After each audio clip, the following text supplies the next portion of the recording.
আপনারা কি দার্জিলিং ঘুরতে যাচ্ছেন অথচ দার্জিলিং সম্পর্কে সমস্ত প্রশ্নের উত্তর খুঁজে পাবেন এমন একটা ভিডিও এখনো খুঁজে পাননি? তাহলে এই ভিডিওটা সম্পূর্ণ আপনার জন্য। দার্জিলিং ভ্রমণ সংক্রান্ত অজস্র প্রশ্নের উত্তর, যেমন দার্জিলিং কিভাবে যাবেন, কখন যাবেন, কোথায় থাকবেন, কোথায় খাবেন, শেয়ারে কিভাবে দার্জিলিং ঘুরে দেখবেন, দার্জিলিংয়ে দেখার কি কি আছে, কিভাবে দার্জিলিংয়ে সোলো ট্রিপ করবেন, দার্জিলিংয়ে এসে বাইক ভাড়া নিয়ে কিভাবে দার্জিলিং ঘুরে দেখবেন, এবং ভিডিওর শেষে দার্জিলিং ভ্রমণের প্রয়োজনীয় টিপস এবং ভিউয়ার্সদের করা গুরুত্বপূর্ণ কয়েকটি প্রশ্নের উত্তর নিয়ে 2-3 দিনের এনজেপি টু এনজেপি একটি সম্পূর্ণ ভ্রমণ গাইড থাকছে, তাও আবার মাত্র 3000 টাকায়। হ্যাঁ, মাত্র 3000 টাকায়। প্রথমেই আপনারা যে দার্জিলিং যাচ্ছেন তার অবস্থানটা আপনাদের বলি। পশ্চিমবঙ্গের একেবারে উত্তরের পার্বত্য জেলা দার্জিলিং, আর দার্জিলিংয়ে রয়েছে অসংখ্য ট্যুরিস্ট স্পট। দার্জিলিং বলতে আমরা বুঝি এই দার্জিলিং জেলার মূল শহর দার্জিলিংকে, তবে দার্জিলিং জেলায় কিন্তু দার্জিলিং শহর ছাড়াও অনেক অফবিট ট্যুরিস্ট স্পট রয়েছে, যেমন শিটং, চটকপুর, মিরিক, বিজনবাড়ি, লেপচা জগৎ, লামাহাটা, এমন আরও অনেক। চলুন এবার বলি দার্জিলিং যাবেন কিভাবে। কলকাতা থেকে দার্জিলিং যাওয়ার জন্য 3টি অপশান রয়েছে। ভারতবর্ষের যে কোনো প্রান্ত থেকে দার্জিলিং যাওয়ার জন্য পৌঁছে যান নিউ জলপাইগুড়ি বা শিলিগুড়ি স্টেশনে। শিয়ালদহ থেকে নিউ জলপাইগুড়ি বা শিলিগুড়ি যাওয়ার জন্য বেশ কিছু ট্রেনের নাম এবং তাদের ছাড়ার সময় স্ক্রিনে দিয়ে দিলাম। ট্রেনে শিয়ালদহ থেকে নিউ জলপাইগুড়ি যাওয়ার স্লিপার ক্লাসের ভাড়া পড়ে মোটামুটি 300 থেকে 500 টাকা। ধর্মতলা থেকে এসি এবং নন এসি বাসেও শিলিগুড়ি পৌঁছানো যায়। এক্ষেত্রে নন এসি বাসের ভাড়া পড়ে মোটামুটি 500 থেকে 700 টাকা এবং এসি বাসের ভাড়া মোটামুটি 800 থেকে 1200 টাকা।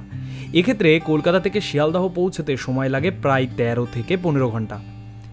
এছাড়াও আকাশপথেও শিয়ালদহ থেকে বাগডোগরা এয়ারপোর্ট এবং এখান থেকে গাড়ি রিজার্ভ করে দার্জিলিংয়ে পৌঁছে যেতে পারবেন। এনজেপি বা শিলিগুড়ি থেকে দার্জিলিংয়ে কিভাবে যাবেন? এনজেপি থেকে দার্জিলিং যাওয়ার জন্য 3টি অপশান রয়েছে: বাস, রিজার্ভ কার এবং শেয়ার কার। বাসের জন্য এনজেপি স্টেশন থেকে 20 টাকা টোটো ভাড়া দিয়ে চলে আসুন শিলিগুড়ি তেনজিং নোরগে বাস স্ট্যান্ডে। এখান থেকে দার্জিলিংয়ের বাসের ভাড়া 105 টাকা।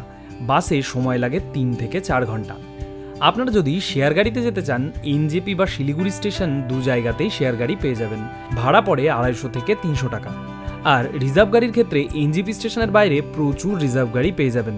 এক্ষেত্রে এনজেপি থেকে দার্জিলিং পৌঁছানোর জন্য ছোট গাড়ির ভাড়া পড়ে প্রায় 2,500 থেকে 3,000 টাকা এবং বড় গাড়ির ক্ষেত্রে 3 থেকে 3,500 টাকা। আপনারা যদি এনজেপিতে রাতে অথবা ভোরের অনেক আগেই পৌঁছে যান, এক্ষেত্রে এনজেপি স্টেশনের কাছে নির্দিষ্ট সময়ের জন্য হোটেল ভাড়া পাওয়া যায়। এমন কিছু হোটেলের কন্ট্যাক্ট নাম্বার আমি ডেসক্রিপশন বক্সে দিয়ে দেব। এখানে বলে রাখি, এনজেপি থেকে দার্জিলিং দুটো রুট দিয়ে পৌঁছানো যায়। প্রথমটি কার্শিয়াং হয়ে এবং এক্ষেত্রে দূরত্ব প্রায় 75 কিলোমিটার, এবং দ্বিতীয়টি মিরিক হয়ে, এক্ষেত্রে দূরত্ব প্রায় 95 কিলোমিটার। তবে আমার সাজেশন, আপনারা যদি আর্লি মর্নিংয়ে এনজেপি পৌঁছে যান তাহলে অবশ্যই গাড়ি রিজার্ভ করে মিরিক হয়ে দার্জিলিং পৌঁছতে পারেন, কারণ এই মিরিক হয়ে দার্জিলিং পৌঁছানোর পথেই একে একে সাইট সিইং করে নেওয়া যায় দুধিয়া, তিনলিং ভিউ পয়েন্ট, মিরিক ও Mirik lake, Gopaldhara tea estate, Pashupati market, Simana view point, Jorpokhri এবং লেপচা জগৎ। তবে এই সাইট সিইংগুলো করার জন্য একটা সম্পূর্ণ দিন লেগে যেতে পারে, তাই আপনাদের হাতে যথেষ্ট সময় থাকলে তবে এই সাইট সিইং করতে করতে দার্জিলিংয়ে আসতে পারেন। দার্জিলিংয়ে এসে থাকবেন কোথায়? যাদের কাছে দার্জিলিং একেবারেই অচেনা তাদেরকে বলি, দার্জিলিংয়ে মূলত 3টে জায়গায় হোটেল নিয়ে থাকা যায়। প্রথমটি দার্জিলিং ম্যাল বা চৌরাস্তার কাছে, দ্বিতীয়টি দার্জিলিং স্টেশনের কাছে এবং তৃতীয়টি চকবাজারের কাছে। তবে এক্ষেত্রে দার্জিলিং ম্যাল বা চৌরাস্তার কাছে হোটেলগুলি কিছুটা কস্টলি। পিক সিজনে ম্যালের কাছে হোটেলগুলির ভাড়া মোটামুটি 1,500 টাকা থেকে শুরু হয়, তবে অন্য সময় 1000 টাকাতেও এখানে হোটেল পেয়ে যাবেন। আমাদের সাজেশন, কস্টলি হলেও এই ম্যালের কাছেই হোটেল নিয়ে থাকার চেষ্টা করুন। ম্যাল ছাড়াও দার্জিলিং স্টেশন এবং চকবাজারের কাছেও থাকতে পারেন। এক্ষেত্রে 800 থেকে 1000 টাকায়ও রুম পেয়ে যাবেন। এক্ষেত্রে বিভিন্ন জায়গায় বেশ কিছু হোটেলের কন্ট্যাক্ট নাম্বার ডিসক্রিপশন বক্সে দিয়ে দেব, চাইলে যোগাযোগ করে নিতে পারেন। অনেকে প্রশ্ন করেন, দার্জিলিং পৌঁছানোর আগেই নাকি দার্জিলিং পৌঁছে হোটেল বুক করা বেটার? দেখুন, আপনারা যদি পিক সিজনে দার্জিলিং আসেন এবং সাথে ফ্যামিলি থাকে তাহলে বলবো হোটেল বুক করে আসতে পারেন। তাছাড়া অন্যান্য সিজনে দার্জিলিংয়ে প্রচুর হোটেল রয়েছে, এখানে এসেও হোটেল বুক করতে পারবেন। দার্জিলিং এসে আপনারা যদি খুব কম খরচে থাকতে চান তাহলে থাকতে পারেন ম্যালের কাছেই জাকির হোসেন রোডে তেনজিং নোরকে ইউথ হোস্টেলে। এখানে ডরমিটরি রুম পেয়ে যাবেন। পার ডে পার পারসন মাত্র 250 টাকা দিয়ে এখানে থাকতে পারবেন। দার্জিলিং এসে সব থেকে কম খরচে থাকতে চাইলে এই তেনজিং নোরকে ইউথ হোস্টেলের ডরমিটরিতে থাকতে পারেন। দার্জিলিংয়ে খাবেন কোথায়? দার্জিলিংয়ে আপনারা যে হোটেলে থাকছেন তা যদি ফুডিং এবং লজিং হয় তাহলে সেখানে ব্রেকফাস্ট, লাঞ্চ এবং ডিনার পেয়ে যাবেন। এছাড়া ম্যাল চৌরাস্তার কাছে ক্যাভেন্টার্সের পেছনেই পাবেন মহাকাল রেস্টুরেন্ট, এখানেও খেতে পারেন। আর ঠিক তার পাশেই আছে পদ্মা রেস্টুরেন্ট, এখানেও বাঙালি খাবার বেশ ভালো। দার্জিলিং এসে ক্যাভেন্টার্সের ব্রেকফাস্ট আর গ্লিনারিজের ডিনার করার ইচ্ছে অনেকেরই থাকে। ম্যাল চৌরাস্তার খুব কাছেই আছে এই ক্যাভেন্টার্স এবং গ্লিনারিজ। আপনারা চাইলে এখানকার ব্রেকফাস্ট এবং ডিনার ট্রাই করে দেখতেই পারেন। দার্জিলিং আসার সেরা সময় কোনটি? দার্জিলিং সারা বছর আসা যায়, তবে বর্ষাকালে মেঘ আর বৃষ্টির জন্য পাহাড়ের ভিউ খুব সুন্দরভাবে বোঝা যায় না, আর বৃষ্টির জন্য সাইট সিইংও স্পয়েল হয়। তাই যারা নতুন আসছেন তাদের জন্য বর্ষাকাল অ্যাভয়েড করাই বেটার। অক্টোবর থেকে নভেম্বর আর মার্চ থেকে এপ্রিল এই সময়ে আকাশ পরিষ্কার থাকে আর খুব সুন্দর ভিউ পাওয়া যায়। অনেকে দার্জিলিং এসে বরফের আশা করেন। দার্জিলিং কিন্তু শীতকালেও বরফ পাওয়া যায় না, তবে যদি ভাগ্য ভালো থাকে তবে বরফ পেতেও পারেন। দার্জিলিংয়ে সাইট সিইংয়ের গাড়ি বুক করবেন কোথা থেকে? আপনারা ম্যালের কাছাকাছি থাকলে ক্যাভেন্টার্সের পাশে ক্লক টাওয়ারের কাছে এবং দার্জিলিং স্টেশনের কাছে থাকলে দার্জিলিং স্টেশনের কাছে কার স্ট্যান্ড থেকে সাইট সিইংয়ের জন্য গাড়ি বুক করতে পারবেন। আর ম্যালের আশেপাশে প্রচুর ট্রাভেল এজেন্সি পেয়ে যাবেন, এদের থেকে প্যাকেজ ট্যুর বুক করেও দার্জিলিং ঘুরে দেখতে পারবেন। এমন কিছু ট্রাভেল এজেন্সির কন্ট্যাক্ট নাম্বার ডিসক্রিপশন বক্সে দিয়ে দেবো, চেক করে নিতে পারেন। দার্জিলিংয়ে কি কি দেখবেন? দার্জিলিং গিয়ে কি কি ঘুরে দেখা যায় সেই প্রশ্ন যখনই ওঠে তখন ড্রাইভার এবং বিভিন্ন ট্রাভেল এজেন্সির কাছে শোনা যায় 3 points, 2 points, 5 points, 7 points, mix points, এমন কিছু প্যাকেজের কথা। তারা আপনাদেরকে এমন কিছু প্যাকেজ দেখিয়ে জানতে চাইবেন আপনারা কোথায় যেতে চান, এবং এক্ষেত্রে অধিকাংশ ট্যুরিস্ট কনফিউজ হয়ে যান কোন প্যাকেজটি নিলে সব থেকে কম খরচে দার্জিলিং ভালোভাবে ঘুরে দেখা যাবে। চলুন প্রথমে জেনে নেওয়া যাক এই বিভিন্ন প্যাকেজগুলিতে আসলে কোন কোন দর্শনীয় স্থানগুলি দেখানো হয়। 3 পয়েন্টসে থাকে টাইগার হিল, ঘুম মনাস্ট্রি এবং বাতাসিয়া লুপ। এই প্যাকেজের খরচ হয় মোটামুটি 1500 থেকে 2000 টাকা এবং সময় ভোর 4টে থেকে সকাল 7:30টা। 5 পয়েন্টসে দেখানো হয় জাপানিজ টেম্পল, পিস প্যাগোডা, ডালি মনাস্ট্রি বা ড্রাকচয়েলিং মনাস্ট্রি, ধীরধাম টেম্পল, আভা art gallery, Himalayan Tibetan museum. এক্ষেত্রে প্যাকেজের খরচ হয় প্রায় 2000 টাকা, সময় সকাল 9টা থেকে দুপুর 12টা। 7 পয়েন্টস এক্ষেত্রে দেখানো হয় Darjeeling zoo, Himalayan mountaineering institute, Darjeeling ropeway, Tenzing rock, Lebong tea garden, Tibetan self help centre, Lebong racecourse, Rangeet valley tea garden. এক্ষেত্রে প্যাকেজের খরচ হয় 2000 থেকে 2500 টাকা। 2 পয়েন্টসে থাকে রক গার্ডেন এবং গঙ্গামাইয়া পার্ক, এবং এই পথে যাওয়ার পাশেই পড়ে অরেঞ্জ ভ্যালি টি গার্ডেন। তাই এই 2 পয়েন্টস ট্যুরে এই অরেঞ্জ ভ্যালি টি গার্ডেনও দেখে নিতে পারবেন। এক্ষেত্রে প্যাকেজের খরচ পড়ে প্রায় 2 থেকে 2500 টাকা। মিক্স পয়েন্টস এক্ষেত্রে 3 পয়েন্টস এবং 7 পয়েন্টসের বিভিন্ন সাইট সিইং স্পটগুলোকে একসাথে দেখানো হয়, এর জন্য খরচ পড়ে প্রায় 3 থেকে 3500 টাকা। দার্জিলিং এসে শেয়ারে সাইট সিইং করবেন কিভাবে? আপনারা যারা 1জন অথবা 2জন বা 3জন দার্জিলিংয়ে আসছেন অথচ খুব কম খরচে দার্জিলিং ঘুরে দেখতে চান, তাদের মনে অনেক সময় প্রশ্ন থাকে শেয়ারে কিভাবে দার্জিলিং ঘুরে দেখা যায়। হ্যাঁ, উপায় আছে। এক্ষেত্রে আপনারা যে হোটেলে থাকছেন তার মালিককে বললে তিনি হোটেলের অন্যান্য যাত্রীদের সাথে আপনার শেয়ার ট্যুরের ব্যবস্থা করে দিতে পারেন। তাছাড়া ভোর 4টের সময় আপনি যদি ক্যাভেন্টার্সের সামনে ক্লক টাওয়ারের কাছে এসে দাঁড়ান, সেখান থেকেও 3 পয়েন্টসের শেয়ার ট্যুরের গাড়ি পেয়ে যাবেন। এক্ষেত্রে বলে রাখি, শেয়ারে 3 পয়েন্টসের জন্য 300 টাকা এবং 7 পয়েন্টসের জন্য 300 টাকা ভাড়া পড়ে। আরও একটি উপায় হলো আপনাদেরই মতো কোনো একটা ছোট টিমকে খুঁজে একটা গাড়ি রিজার্ভ করে সবাই টোটাল ভাড়াটা শেয়ার করে নেওয়া। আমরা এবারের ট্যুরে কিন্তু তাই করেছিলাম। দার্জিলিং এসে বাইক ভাড়া নিয়ে কিভাবে ঘুরবেন? হ্যাঁ, দার্জিলিং এসে বাইক ভাড়া নিয়েও সাইট সিইং করে নেওয়া যায়। এক্ষেত্রে স্কুটির ভাড়া প্রায় 800 টাকা থেকে শুরু হয় এবং বিভিন্ন বাইক 1200 থেকে 2000 টাকা পর্যন্ত ভাড়ায় পেয়ে যাবেন। তবে তেলের খরচ কিন্তু আপনার সম্পূর্ণ নিজস্ব।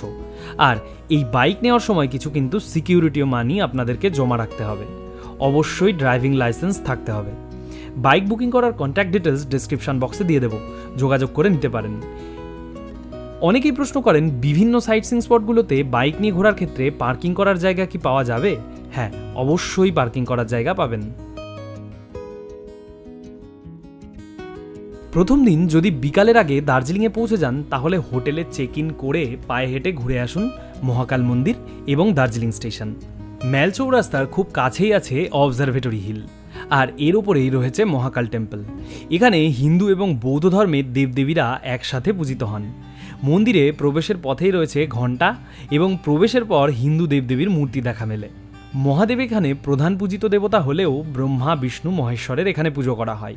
মন্দির চত্বরের চারপাশে অনায়াসে দেখা মেলে রং বেরঙের মন্ত্রলিখিত পতাকা এবং প্রেয়ার হুইল। ব্রহ্মা বিষ্ণু মহেশ্বরের পাশাপাশি এখানে ভগবান বুদ্ধেরও একটি মূর্তি রয়েছে। 1872 খ্রিস্টাব্দে লামা দর্জে রিনজিং এই মন্দিরের প্রতিষ্ঠা করেন। প্রথম দিকে এই অংশে বৌদ্ধদের দ্বারা একটি মনেস্ট্রি প্রতিষ্ঠিত হয়, যার নাম ছিল দর্জেলিং। পরবর্তীতে গোর্খা আর্মিরা এই মনেস্ট্রি ধ্বংস করে হিন্দু মন্দিরের প্রতিষ্ঠা করেন। আর এই মন্দিরের কাছেই একটি ছোট গুহাও রয়েছে, চাইলে এটিও দেখে নিতে পারেন। এবার ঘুরে আসতে পারেন দার্জিলিং স্টেশন। ম্যাল থেকে দার্জিলিং স্টেশন মাত্র 10 মিনিটের হাঁটা পথ। আপনারা যদি টয় ট্রেন ছাড়া অন্য কোনো মাধ্যমে দার্জিলিংয়ে আসেন তবে একবার দার্জিলিং স্টেশনটা ঘুরে দেখতে পারেন। এটিও ভারতের অন্যতম উঁচু রেল স্টেশন, যার উচ্চতা সমুদ্রপৃষ্ঠ থেকে প্রায় 6800 ফুট। দার্জিলিংয়ের এই টয় ট্রেন কিন্তু ইউনেস্কো ওয়ার্ল্ড হেরিটেজ স্বীকৃতিপ্রাপ্ত। দার্জিলিংয়ে এসে আপনারা যদি টয় ট্রেন চড়বার ইচ্ছে থাকে তাহলে এই দার্জিলিং থেকে ঘুম পর্যন্ত 16 কিলোমিটারের জয় রাইড নিতে পারেন। সকাল 9:35 থেকে বিকেল 3:35 পর্যন্ত টয় ট্রেন রাইড করানো হয়। এখানে মূলত দু ধরনের ইঞ্জিন ব্যবহার করা হয়, একটি ডিজেল ইঞ্জিন যার জন্য ভাড়া পড়ে 1000 টাকা এবং একটি স্টিম ইঞ্জিন যার জন্য ভাড়া পড়ে 1500 টাকা। বিস্তারিত তথ্য আমাদের চ্যানেলে দার্জিলিং ভ্রমণ গাইড ভিডিওতে পাবেন।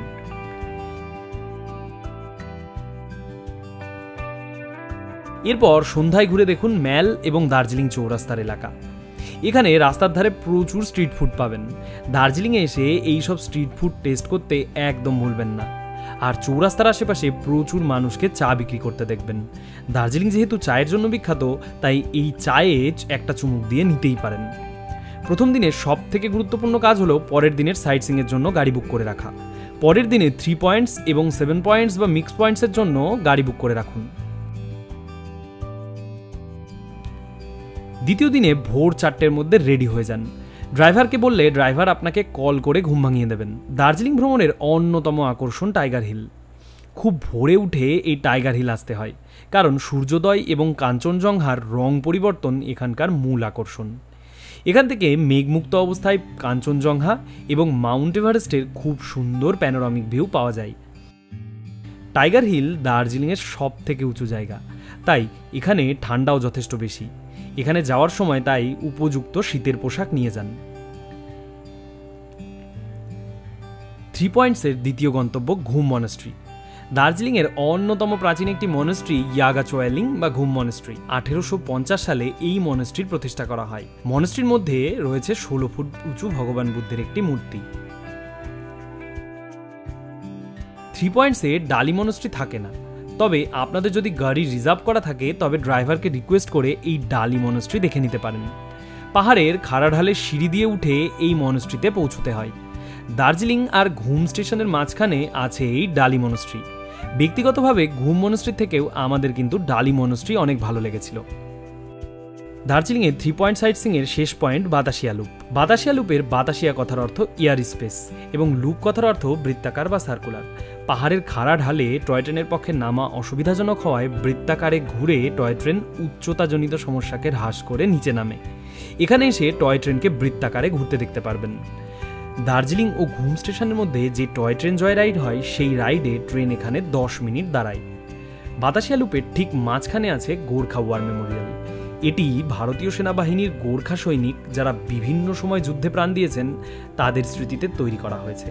এখানে একটি ফলকে এইসব সৈনিকদের নামও লেখা আছে। এখানে পাহাড়ি পোশাক ভাড়া পাওয়া যায়, ট্রাই করতে পারেন।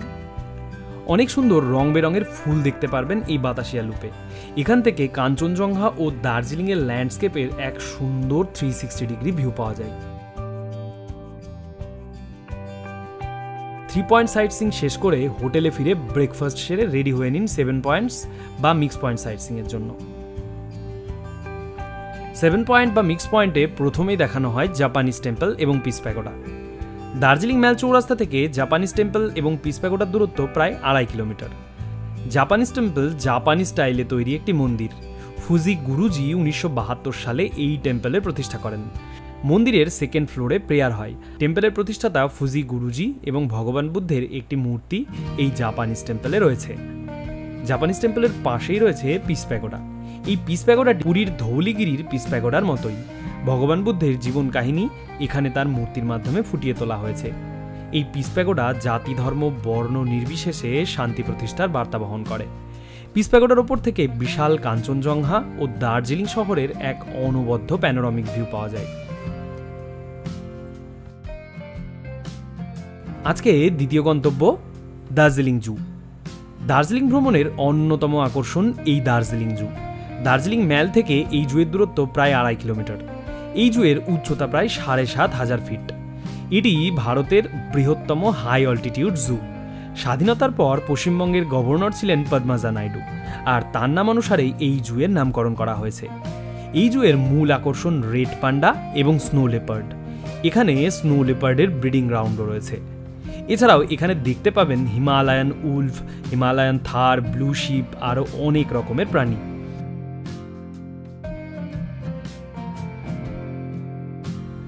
জুয়ের মধ্যেই আছে HMI অর্থাৎ হিমালয়ান মাউন্টেনিয়ারিং ইনস্টিটিউট এবং বেঙ্গল ন্যাচারাল হিস্ট্রি মিউজিয়াম।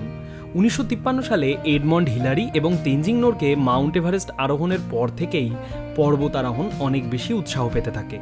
তৎকালীন প্রধানমন্ত্রী জওহরলাল নেহরুর উদ্যোগে এই HMI প্রতিষ্ঠা করা হয়।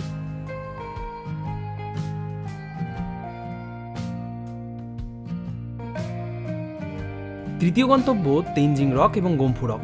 দার্জিলিংয়ে লেবংকার্ট রোড ধরে এগোলে রাস্তার দুদিকে পড়বে দুটি শিলা। একটি তেনজিং রক, যার নামকরণ করা হয়েছে 1953 সালে মাউন্ট এভারেস্ট পর্বতারোহণ করা তেনজিং নোরকের নামানুসারে। অপরটি হল গম্ফু রক, যার নামকরণ করা হয়েছে তেনজিং নোরকের ভাগ্নে নওয়াম গম্ফুয়ের নামানুসারে, যিনি 1963 এবং 1965 সালে দুবার এভারেস্ট আরোহণ করেন। এই তেনজিং রক HMI অর্থাৎ হিমালয়ান মাউন্টেনিয়ারিং ইনস্টিটিউটের রক ক্লাইম্বিং ট্রেনিং এলাকা। এখানে চাইলে আপনি রক ক্লাইম্বিংও করতে পারবেন। পরবর্তী গন্তব্য রঙ্গিত ভ্যালি টি এস্টেট।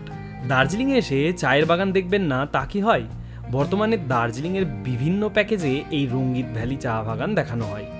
তবে দার্জিলিং ম্যাল থেকে মাত্র 1 থেকে 1.5 কিলোমিটার পায়ে হেঁটে হ্যাপি ভ্যালি টি এস্টেটও দেখে নিতে পারেন। এই চায়ের বাগানের বাইরে থেকে আপনারা চাইলে দার্জিলিংয়ের চাও কিনতে পারবেন। পরবর্তী গন্তব্য দার্জিলিং রোপওয়ে। দার্জিলিং এসে বার্ডস আই ভিউতে দার্জিলিংয়ের বিভিন্ন পিক, রেঞ্জ, ওয়াটারফলস, সবুজ চায়ের বাগান দেখার জন্য বেস্ট অপশন রোপওয়ে। দার্জিলিং রোপওয়েকে দার্জিলিং রঙ্গিত ভ্যালি কেবিল কারও বলা হয়। আগে 7000 ফুট উঁচু সিঙ্গাবাড়ি থেকে 800 ফিট উচ্চতায় পিংলা বাজার পর্যন্ত গেলেও বর্তমানে এই দূরত্ব কমিয়ে টুকভার পর্যন্ত করা হয়েছে।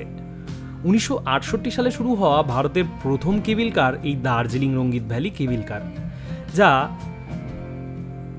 আপনি চাইলে তুকভারে নেমে চা বাগানেও ঘুরে আসতে পারবেন।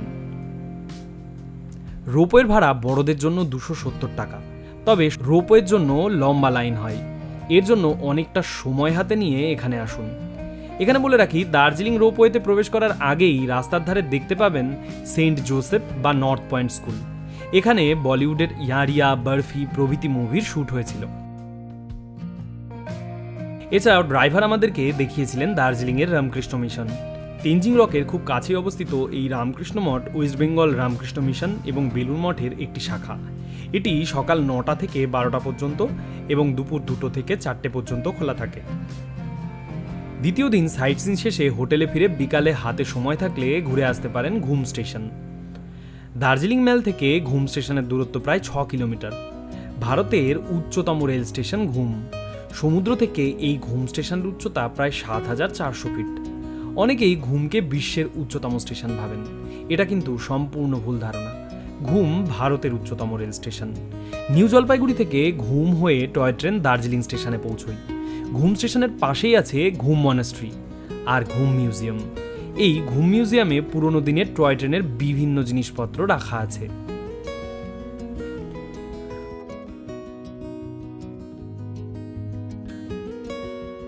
সাইটসিং শেষে রেস্ট নিয়ে সন্ধ্যাবেলা আবার ঘুরে নিন দার্জিলিং ম্যালে। এই ম্যালেই দার্জিলিং এসে শপিং করার জন্য বিভিন্ন মানের দোকান পেয়ে যাবেন। তবে যারা একটু সস্তায় শপিং করতে চান তাদের জন্য ম্যাল চৌরাস্তার দক্ষিণ দিকে রয়েছে ম্যাল মার্কেটের একটা পার্ট। এখানে কিন্তু প্রচুর সস্তাতে আপনারা বিভিন্ন শীতের পোশাক পেয়ে যাবেন।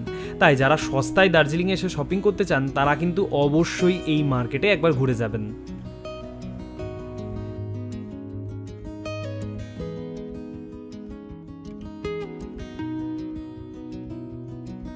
তৃতীয় দিনে আপনাদের ফেরার ট্রেন যদি রাতে থাকে তাহলে সকালে উঠে ঘুরে আসুন ম্যাল চৌরাস্তার খুব কাছে Kanchenjunga view point.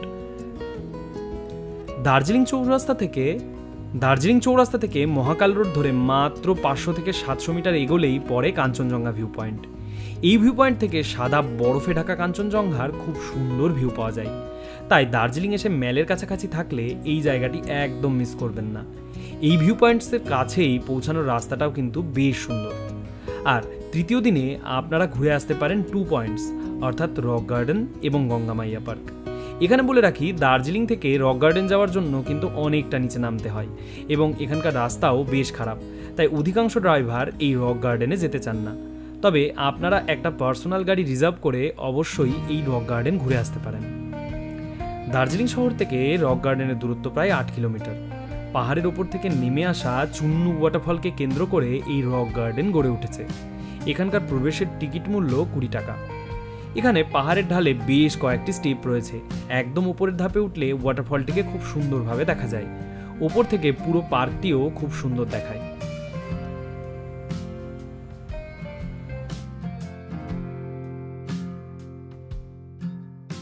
Rock garden থেকে মাত্র 3 কিলোমিটার দূরে রয়েছে গঙ্গামাইয়া পার্ক।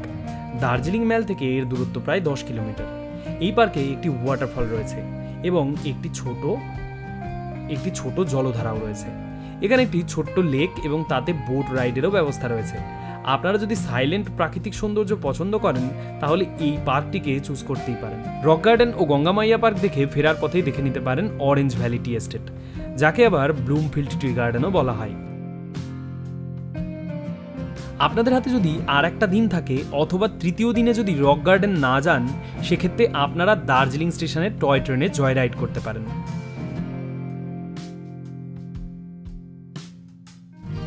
দার্জিলিং থেকে ঘুম এবং ঘুম থেকে পুনরায় দার্জিলিং, এই 16 কিলোমিটার এবং 2 ঘন্টার টয় ট্রেন জার্নিকে জয় রাইড বলা হয়। এখানে মূলত দুরকম ইঞ্জিনের সাহায্যে জয় রাইড করানো হয়। একটি স্টিম ইঞ্জিন এবং অপরটি ডিজেল ইঞ্জিন। ডিজেল ইঞ্জিনের ক্ষেত্রে জয় রাইডের ভাড়া পড়ে 1000 টাকা এবং স্টিম ইঞ্জিনের ক্ষেত্রে 1500 টাকা। সকাল 9:35 থেকে বিকাল 3:35 পর্যন্ত এই জয় রাইড চলে। টয় ট্রেন দার্জিলিং থেকে বাতাসিয়া লুপ হয়ে ঘুম স্টেশনে পৌঁছয়, আর এই ঘুম স্টেশনে কিছুক্ষণ বিরতি দেওয়া হয়। এই সময় দেখে নিতে পারবেন ঘুম মিউজিয়াম। এখানে বিভিন্ন টয় ট্রেনের পুরনো দিনের ইঞ্জিন রাখা আছে।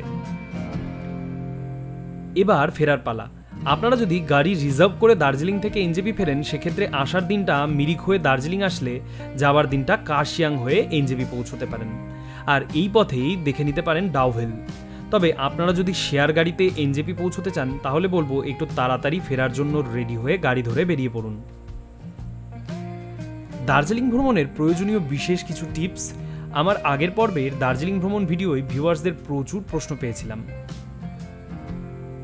সেই সব প্রশ্নের উত্তর কিছু টিপসের আকারে এখানে দিয়ে দিলাম। বিভিন্ন সিজনে দার্জিলিংয়ে শীতের পোশাক কীরকম নেব? দেখুন, আপনি যদি শীতকালে দার্জিলিং আসেন তাহলে তো অবশ্যই যথেষ্ট পরিমাণে শীতের পোশাক নিয়ে আসুন। তবে অন্যান্য সিজনেও দার্জিলিংয়ে এলে দিনের বেলা খুব একটা ঠান্ডা না থাকলেও সকাল এবং রাতে কিন্তু বেশ ঠান্ডা থাকে। তাই কম হলেও অবশ্যই যথোপযুক্ত শীতের পোশাক নিয়ে দার্জিলিংয়ে আসুন। তবে শীতকাল ছাড়া অন্যান্য সিজনে এলে, বিশেষ করে গরমকালে এলে হালকা শীতে পড়ার মতো কিছু পোশাক অবশ্যই সাথে রাখুন। অনেকেই ভালো ড্রাইভারের কন্ট্যাক্ট নাম্বার চান। অবশ্যই একজন ভালো ড্রাইভারকে পেলে আপনাদের দার্জিলিং ভ্রমণ আরও সুখকর হয়ে উঠতে পারে। আমার জানা কিছু ড্রাইভারদের কন্ট্যাক্ট নাম্বার ডেসক্রিপশন বক্সে দিয়ে দেবো। দাদা দার্জিলিংয়ের 3-4 দিনের একটা ট্যুর প্ল্যান করে দেন। যারা এরকম প্রশ্ন করছেন তাদের বলবো এই ভিডিওটা অথবা আমার চ্যানেলে গিয়ে দার্জিলিং ভ্রমণ সংক্রান্ত আগের ভিডিওটা সম্পূর্ণ দেখলে আপনারা নিজেরাই দার্জিলিং ভ্রমণের সম্পূর্ণ প্ল্যান করে নিতে পারবেন। তাই ভিডিওটা প্রথম থেকে শেষ পর্যন্ত মন দিয়ে দেখুন। দার্জিলিংয়ে কাপেল রুম পাওয়া যাবে কি? অবশ্যই পাওয়া যাবে। সেক্ষেত্রে দুজনেরই আইডেন্টি কার্ড অবশ্যই নিয়ে যাবেন। বাইক রেন্ট কোথায় পাওয়া যাবে। দার্জিলিং এসে আপনারা বাইক রেন্ট করবার জন্য ডেসক্রিপশন বক্সে কন্ট্যাক্ট নাম্বার দিয়ে দিচ্ছি, সেখান থেকে যোগাযোগ করে বাইক বুক করে নিতে পারবেন। এনজেপিতে নেমে কি হোটেলে থাকা যায়? অবশ্যই। আপনারা যদি সকালের আগে এনজেপিতে পৌঁছে যান তাহলে এখানে থাকার জন্য 1 ঘন্টা থেকে 1 রাত বা 1 দিন সব রকম হোটেলই পেয়ে যাবেন। এরকম কিছু হোটেলের কন্ট্যাক্ট নাম্বার ডেসক্রিপশন বক্সে দিয়ে দেবো। কোন সিজনে কাঞ্চনজঙ্ঘা সবচেয়ে পরিষ্কারভাবে দেখা যাবে? দেখুন, দার্জিলিংয়ে এই মেঘ এই কুয়াশা, বর্ষাকালে এই বৃষ্টি এই মেঘ। পরিষ্কারভাবে কাঞ্চনজঙ্ঘাকে দেখা ভাগ্যের ব্যাপার। তবে সাধারণত অক্টোবর নভেম্বর মাস এবং মার্চ এপ্রিলে এই সময় আকাশ পরিষ্কার থাকে এবং কাঞ্চনজঙ্ঘার ভিউ খুব সুন্দরভাবে পাওয়া যায়। বর্ষাকালে বৃষ্টি ভেজা দার্জিলিংয়ের একটা অন্যরকম ভিউ পাওয়া যায়। তবে আপনি যদি প্রথমবার দার্জিলিংয়ে আসেন তবে বৃষ্টির জন্য আপনার সাইট সিইং কিন্তু স্পয়েল হতে পারে এবং সেক্ষেত্রে যারা নতুন তারা অবশ্যই বর্ষাকালটা অ্যাভয়েড করে চলুন। দার্জিলিং কি পার্সোনাল কার নিয়ে সাইট সিইং করা যায়? অবশ্যই দার্জিলিংয়ে পার্সোনাল কার নিয়ে সাইট সিইং করতে পারবেন। তবে পাহাড়ে গাড়ি চালানোর জন্য যথেষ্ট দক্ষতার প্রয়োজন হয় এবং বিভিন্ন প্রশ্ন মাথায় আসে। গাড়ি পার্ক করবার জায়গা পাবো কিনা বা অন্যরকম প্রবলেম ফেস করতে হবে কিনা, এগুলো একটু বিবেচনা করবেন। আপনি যদি ড্রাইভার হিসেবে দক্ষ হন তাহলে অবশ্যই পার্সোনাল কার নিয়ে আসতে পারেন। দার্জিলিং থেকে দার্জিলিং জেলার অন্যান্য অফবিট ট্যুরিস্ট স্পটগুলো কি ঘুরে নেওয়া যায়? দেখুন, দার্জিলিং থেকে গাড়ি রিজার্ভ করে আপনারা লেপচা জগৎ, বিজনবাড়ি, শিটং, লামাহাট্টা, তিনচুলে, তাগদা এরকম আরও বিভিন্ন সাইট সিইং স্পটগুলোতে ঘুরে নিতে পারবেন। এমনকি দার্জিলিং থেকে বাইক রেন্টেও আপনারা এই সব জায়গা ঘুরে আসতে পারবেন। দার্জিলিংয়ে সোলো বা 2 জন ট্রিপ কিভাবে করব? এনজেপি থেকে শেয়ার বাসে চেপে দার্জিলিংয়ে চলে আসুন। খুব কম খরচে থাকতে চাইলে ডরমিটরিতে মাত্র 250 টাকা মাথা পিছু ভাড়া দিয়ে থাকুন। দার্জিলিংয়ে 3 পয়েন্টস এবং 7 পয়েন্টস এর জন্য শেয়ার কার পাওয়া যায় কিভাবে তা ভিডিওতে ব্যাখ্যা করেছি, টাইম স্ট্যাম্প থেকে দেখে নিতে পারেন, অথবা বাইক রেন্টে নিয়ে নিজেদের মতো করে দার্জিলিং সাইট সিইং করে নিতে পারবেন। সবশেষে প্রচুর বাংলাদেশি ট্যুরিস্ট দার্জিলিংয়ে ঘুরতে আসেন। তাদের প্রশ্ন, দার্জিলিংয়ে এসে তাদের কি কোনো প্রবলেম ফেস করতে হতে পারে? এক কথাই বলবো, না। আপনারা ঠিক এদেশের মানুষের মতোই স্বাচ্ছন্দ্যে দার্জিলিং ঘুরতে পারবেন। তাই নিশ্চিন্তে দার্জিলিংয়ে আসুন এবং এই পাহাড়ের রানীর সৌন্দর্যকে উপভোগ করুন। প্রচুর মানুষ বাংলাদেশ থেকে প্রতি বছর দার্জিলিংয়ে ঘুরতে আসেন।